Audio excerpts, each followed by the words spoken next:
40 years, 0 points. Across 1986 and 2022, Canada stepped onto the World Cup stage 6 times Right. and lost every single match. I mean, to put that in perspective. Yeah, that's just wild. Right. The last time Canada got a result at the World Cup, the original Top Gun was in theaters. Mm. But tonight, one substitute stepped onto the pitch and erased a 4-decade curse in exactly 2 minutes. We're bringing you a full tactical breakdown of tonight's historic 1-1 draw against Bosnia, and our mission right now is to figure out exactly how a team missing its absolute best player finally broke a 40-year curse.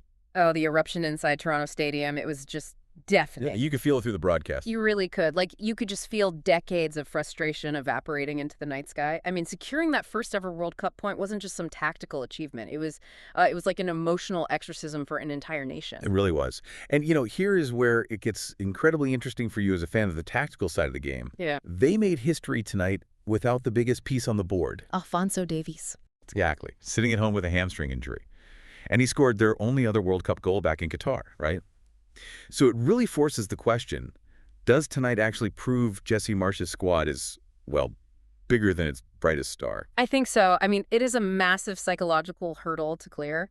Playing without Davies is, it's like trying to play poker without face cards. Yeah, you have to completely change your betting strategy. Exactly. Marsch had to rely on this rigid structure rather than just, raw speed. So for Cyle Larin to step into that void without fear, carrying the weight of all those past failures, I mean, that shows incredible mental resilience. Let's unpack the mechanics of that substitution, actually, because Marsch's timing was just surgical. Larin comes on in the 76th minute. By the 78th, he finishes Promise David's pass. Just 2 minutes. 2 minutes on the pitch, one historic goal. How exactly did Marsch set that up? Well, it worked because Marsch recognized exactly how physically spent Bosnia center backs were getting. They were playing this deep, low block all night, just trying to absorb pressure. Right, and their legs were heavy. So heavy. By throwing Larin on late, Marsch injected this fresh, physical chaos right between two exhausted defenders.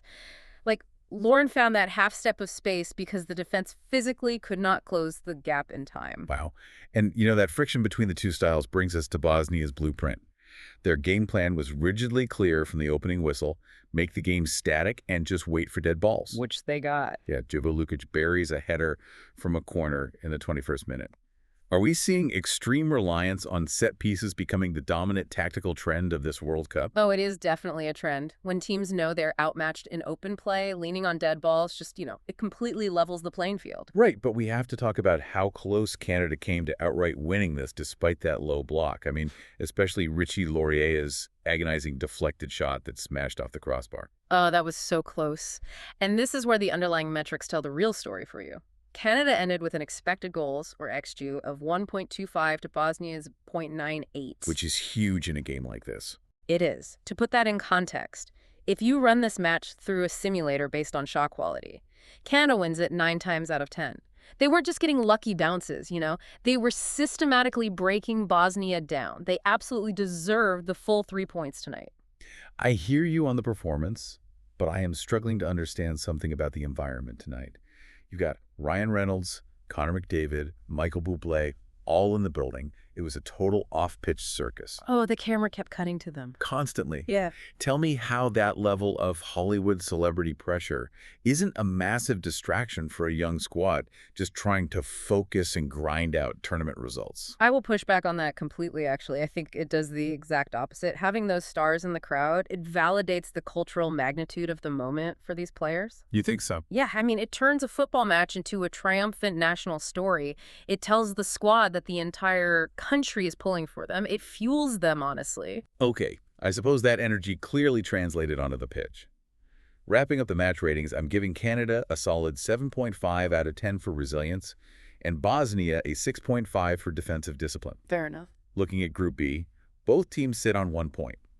Canada takes this momentum straight to Vancouver to play Qatar, while Bosnia heads to Los Angeles to face Switzerland. Before we go, here's a fascinating problem for you to mull over.